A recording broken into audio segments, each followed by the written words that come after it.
The Legend of Fort Blood, written by Sean Connaughton, read for you by Angela Strauman. Chapter 1. A man wearing steel armor and carrying a gold-hilted sword at his side entered a massive throne room. The room was extremely large, with a rose-red carpet running down the center of it. Several fine wooden benches faced the side of the room, which had a large gold and silver throne embedded with several rubies and emeralds. To the left and right of the throne, there were slightly smaller gold and silver chairs reserved for the king's wife and child. Very large and long glass-stained windows allowed the room to be filled with sunlight. There was a man in his mid-30s with slightly graying hair wearing regal red robes, sitting on the throne as if he were bored waiting. After the man in the armor made his way across the room, he kneeled at the foot of the stage-like platform on which the throne sat. "My lord, you summoned me?" The king stood. "Yes, rise, please, Sir Godwin." Godwin stood up as the king walked past him. "Join me for a walk, please?" the king asked. Godwin nodded and followed. They walked out of the throne room and down a long hall. As they reached the end, there was a pair of guards in full armor standing by a glass door that led out of the castle and into a wonderful-looking garden. The guards opened the door, and the two of them walked through. As they entered the garden, the king took out a small scroll from inside his robe and handed it to the knight. "If you read this, you will see why I summoned you." Godwin unrolled the scroll and read it over quickly. "My lord, is this true?" "I'm afraid so. My spies have confirmed it. King Ferran is massing his troops near our borders. We believe that he will send his troops to attack within the next few days." Godwin rolled the scroll back up and handed it back to the king. "What are you planning to do about it?" "Well, my advisors and I discussed what our options are here. What we decided to do is to arm the citizens and create a trap." "A trap? What kind of trap?" "Well, we will act as if we were unaware of the incoming invasion. We will bring the people into the castle. I will have all the guards and knights in the village around the castle. When they arrive in the town, their guard will be down because they will be expecting little resistance, and our men will catch them off guard." "Sounds brilliant. I suppose you would like me to get the men ready?" The king stopped and smelled a huge red rose. "No, I'm sending you on a special mission. I have much faith in this plan. However, I am not a fool." The king turned and faced Godwin. "I want you to escort my daughter to my summer home for 5 days." "My lord, the summer home is a 2-week journey," he said, confused. "We believe that the attack will take place in the next week or so. I hope that by the time you all return, it will be over." "I'm not meaning to sound negative, but what if the worst happens?" Godwin asked carefully.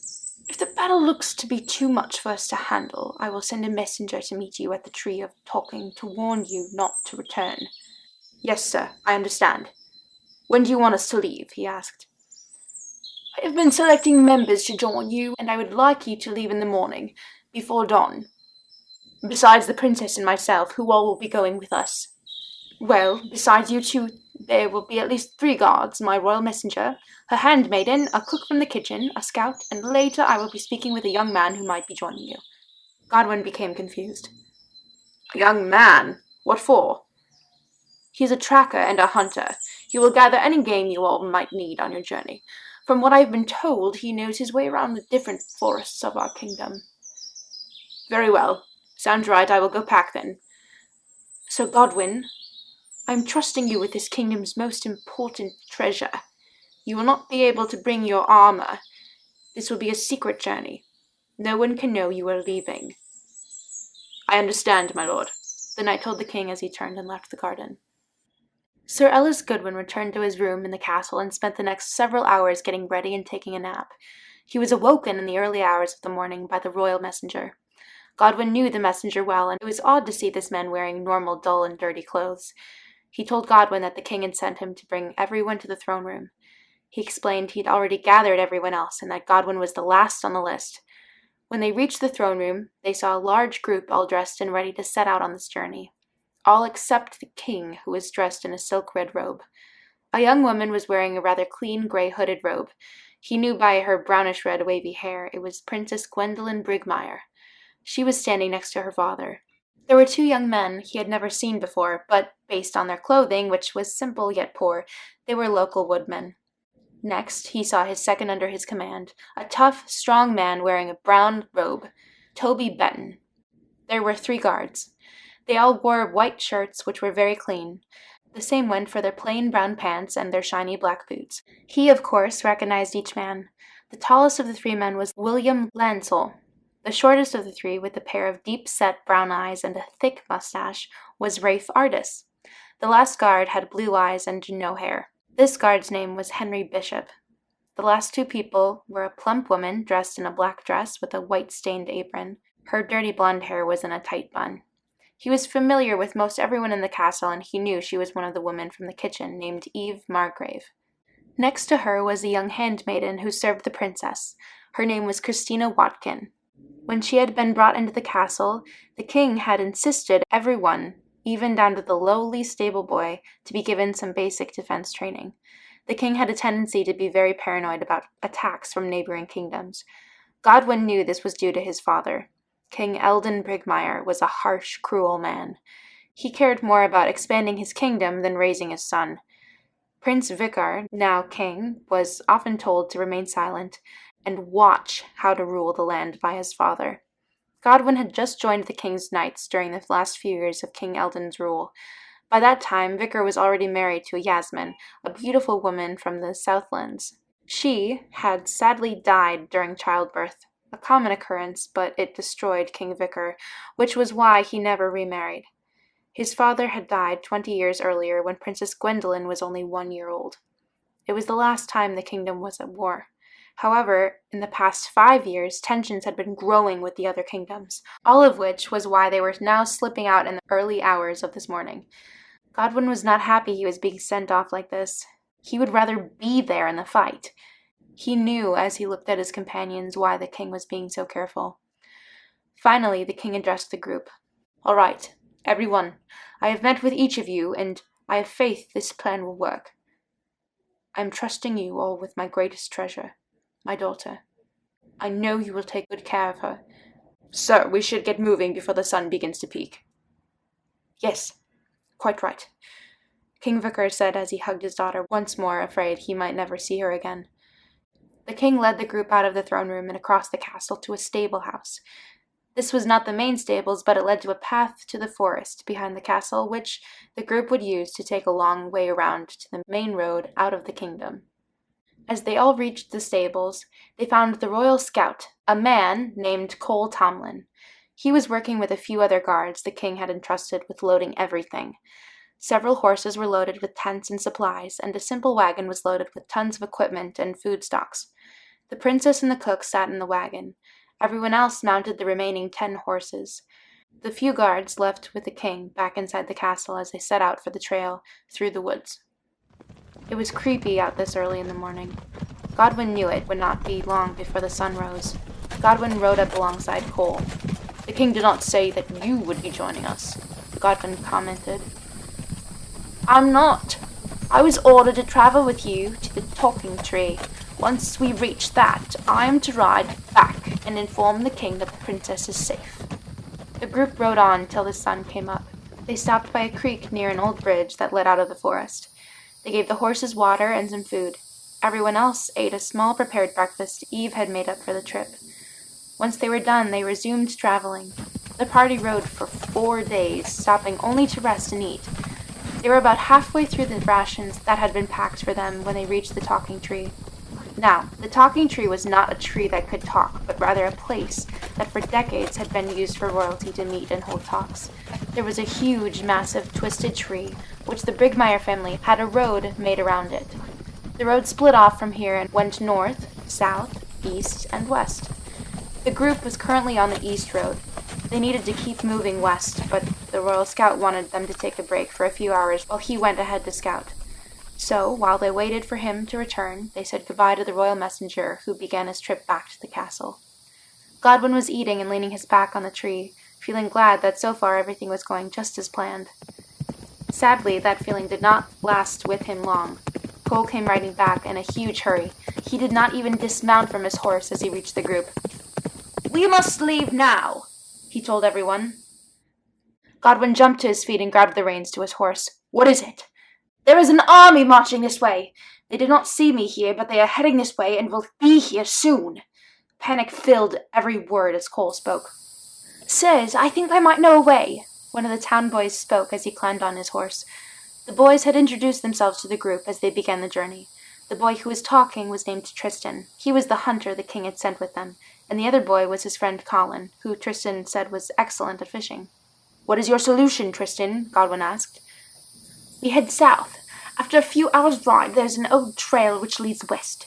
Once we make our way through the woods, we should be able to make our way across the meadows on the other side and rejoin the road which will take us all the way west towards the ocean."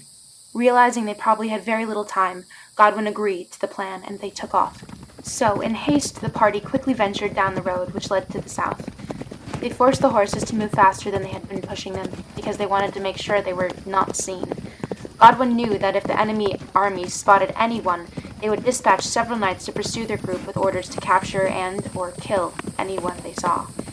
This was normally done to make sure that their target was not given notice that their enemy was closing in on them. They traveled for several hours when they finally came to the woods Tristan had mentioned. There was indeed a large trail that led off the road and into the woods. "So, these woods, how long will it take us to pass to the other side?" Godwin asked. "I have not been here since I was a young lad, but if I remember, I think the trip through is only a day or two," Tristan told them. "I think this will work," Cole commented. They began riding into the woods. "Yes, besides, riding around would probably take us a whole week," Colin added. Godwin was happy they were going the shorter route. Cole turned away from the group. "Very well. Please go quickly. I shall return to the castle and report to His Majesty." "Yes, and thank you for the warning," Godwin told him as Cole took off galloping across the vast plain back towards the kingdom. After riding for a few hours, it was beginning to get dark. Godwin swore it was quite early in the day for the sun to be setting already, but he ordered them to stop and set up camp. As the group set up the camp, Tristan and Cole set out to find them food. They were both armed with simple swords and bows. They managed to kill a deer and return it to the group. By the time they had returned, the camp was set up and they had a nice-sized fire burning in the center. Eve and one of the royal guards began cutting and preparing the dead deer for dinner. Godwin noticed that the boy Tristan was constantly finding every reason he could to talk with Princess Gwendolen. Colin seemed to be talking a lot with her handmaiden, Christina. Everyone had sat down to eat the delicious meal once it was ready. Everyone was nearly done when one of the guards cracked open a barrel of wine. Godwin would have protested, but he truly felt like they all deserved a good night's rest, which to him meant more than just a good night's sleep, but some fun. They sat around drinking and talking. They each shared the most interesting memories they had. The three guards each told an interesting story of how they found someone doing something stupid and hysterical. One said that he caught the court jester in the king's closet with another man. Godwin knew the jester he had been talking about. It was quite a big mystery why the jester suddenly vanished. The guard swore he had not done anything to the man, so he was clearly so ashamed he left the kingdom so no one would find out. One of the other stories involved a group of bandits that were caught disguised as handmaidens, but they were quickly discovered. The guard mentioned how the king ordered they be dressed like women and sent to the prison. Everyone got a huge chuckle out of that story. Finally, Colin stood up. "Well, how about a real story?" he asked. Not in a way that said the others were telling lies, but that his story was going to be good. "Go on," Godwin said as he looked around. "Well, this story involves this place. 80 years ago, just on the other side of this forest, there was a good-sized town that was very busy with trade. Travelers would often stop and sell or buy supplies for long journeys. The town was called Juramore. Then, about 50 years ago, King Brigmeyer, your grandfather," he gestured to the princess, "he decided he wanted the borders to be watched and ready for war, a war which he was planning to start. So, he had a fortress built in these woods." Lightning cracked in the distance. "He placed a man named Gorvin Claw in charge of the fortress. His job was to keep his troops ready and waiting to move at a moment's notice.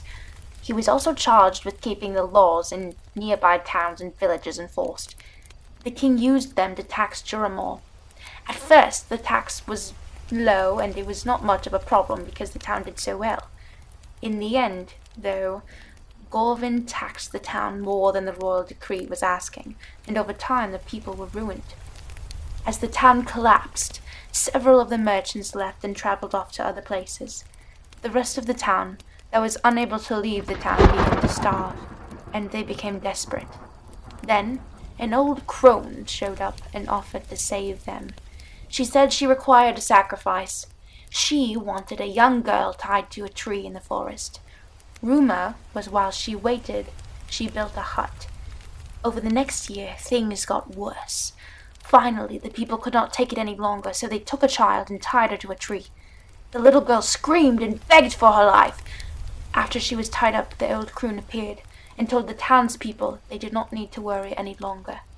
She took the child back to her hut, and the townspeople returned to the town. A week later, the townspeople were all found dead in their homes. The old crone raised the child, and it is said that she taught the child her ways and turned her into a witch. So a few years passed, and the gold dried up.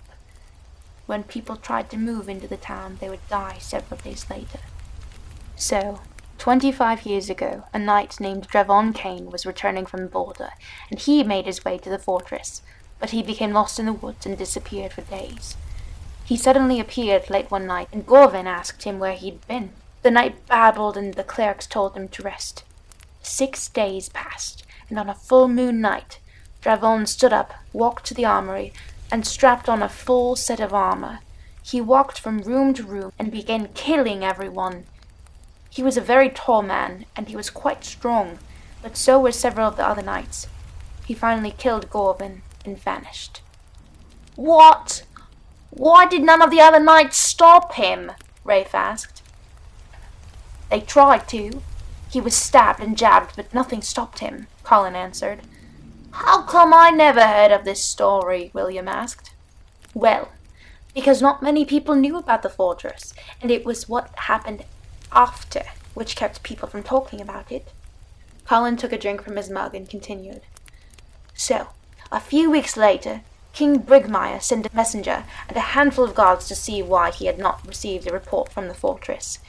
When the group reached the fortress, what they found was so horrific they decided to leave. However, as they returned to their steeds, they found that all the horses had been slain. Realizing that someone was outside the fortress waiting for them, they ducked back inside and barricaded the main doors. They secured the main floor, but somehow the knight made his way inside.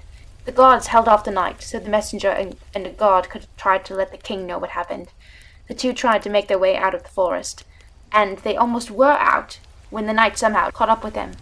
The guard took Dravon on by himself, so the messenger could escape. How do you know all this? Christina asked. It is a common tale secretly told for years in several towns and villages, Tristan told her. Secretly? Gwendolyn asked with a single word. Yes. Well, the messenger reached another nearby town. He told everyone what he had seen, and no one really believed him. He went on screaming about a monster with glowing purple eyes. After a day or two, something must have happened, because he said he must have imagined it all. He claimed his group was ambushed by bandits in the woods. However, many of the townspeople had heard about the fortress that was built in the woods. Of course, over the years, people claimed that others have vanished while hunting here. But anyways, when the messenger returned to the castle, from what we have heard, he reported to the king, and he vanished. No one has seen him since. Colin finished telling them. Hogwash! If any of this was true, King Brigmire would have probably burned the forest down, Godwin dismissed as he downed the last of the wine in his mug. Possibly. But see, here is the thing. The whole incident was rapidly becoming a legend, and woodsmen and hunters would often jest each other about finding Fort Blood, Colin said. Fort Blood? Eve asked as she gathered up the dishes. Yes, well, that was what the children called the tale. The legend of Fort Blood, Tristan added. Thing was, Sir Godwin, is that not a soul ever discovered the fortress. It was soon passed off as a joke. The king had become busy, and the whole venture had costed him several lives, and the fortress was not worth more lives. As for what you said about burning the forest down, well, he could have, but it would have made him look bad to the nearby towns and villages. They were just about to put out the fire when another lightning strike loudly cracked along the sky, which announced the arrival of a huge rainstorm.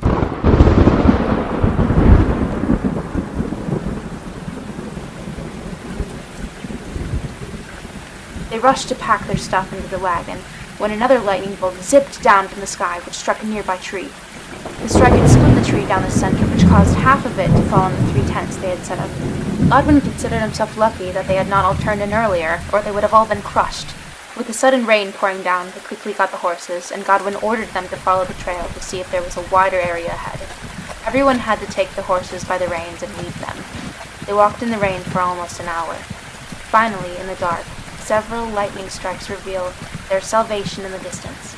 It was a large, old stone building, and Godwin swore he was imagining it. However, he quickly realized everyone else was looking at it too. Yet, there it stood, just as Colin had told them about earlier that night. The fortress. Do you like famous slashers like Jason, Freddy, Michael, or Ghostface? Do you wish there was something new and original that you could read on your phone or tablet? Or perhaps you like to grab a scary book and read by candlelight? Then check out this awesome new fantasy short story series called The Legend of Fort Blood. This story follows Sir Godwin as he and a small group transport a lovely princess out of a soon-to-be war zone, and as they travel they must pass through some woods. However, things grow darker and more sinister the deeper into the woods they go, and they find what some believe to only be known as the Legend of Fort Blood. Written by Sean Connaughton, narrated for you by Angela Strauman. Witness the first thrilling tale in this sure-to-be-hit series while you can. Currently available all year round on Audible, Amazon, and iTunes. Ebook and paperback available for a limited time only.